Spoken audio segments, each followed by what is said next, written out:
Boker Tov, good morning. Welcome to another week of our 3-minute daily dose of Torah. We're going to continue with Pirkei Avot, actually going to the very beginning of Pirkei Avot. It's actually a custom to study Pirkei Avot, not just between Pesach and Shavuot, but many would go all the way to Rosh Hashanah.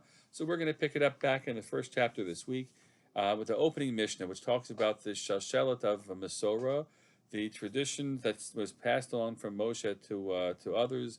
Moshe kibel Torah misinai, Moshe Yeshua, Yeshua was the kingdom of Nevi'im, from Moshe, he received the Torah at Sinai, passed it along to Joshua, Joshua to the elders to the prophets, and the prophets, they passed along to the men of the great assembly.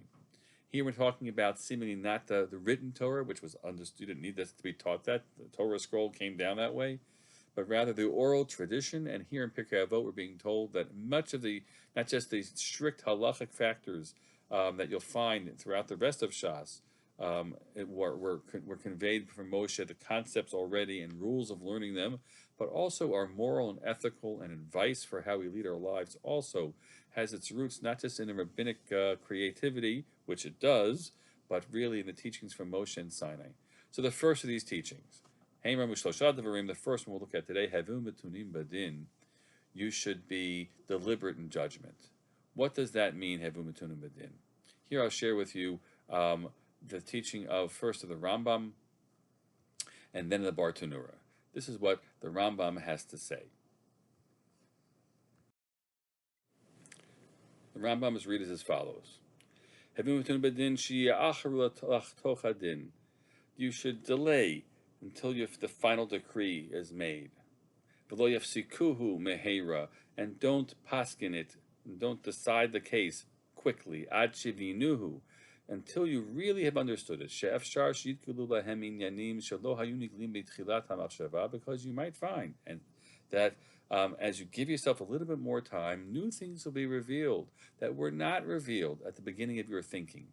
Not necessarily more facts, but other perspectives that will come forward if you just give yourself some more time. The Bartanura's read is a little different, but also the critical message. If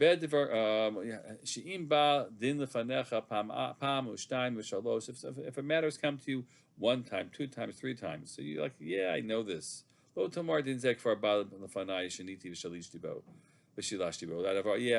this has come up with me a gazillion times. You should be deliberate. You should wait before you make that judgment. Because you have to realize that no case is ever the same. No people are ever the same. No circumstances are ever the same. And indeed, as the Rambam said, if you just pause before you come out with that decision, you might find that, you know what, I might need to think of this differently.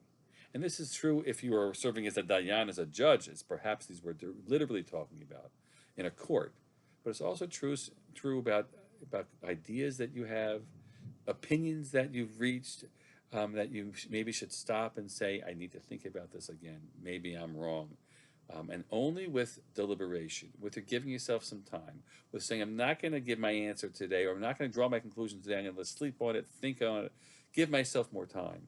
And certainly when it comes to judgments that we have of people, we shouldn't always be making judgments, right? We make judgments if we just pause some more and say, I should have thought about it differently. Maybe this person's right.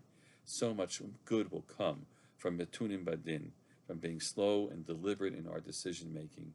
Let's work on that more this day and all the others. Have a great day.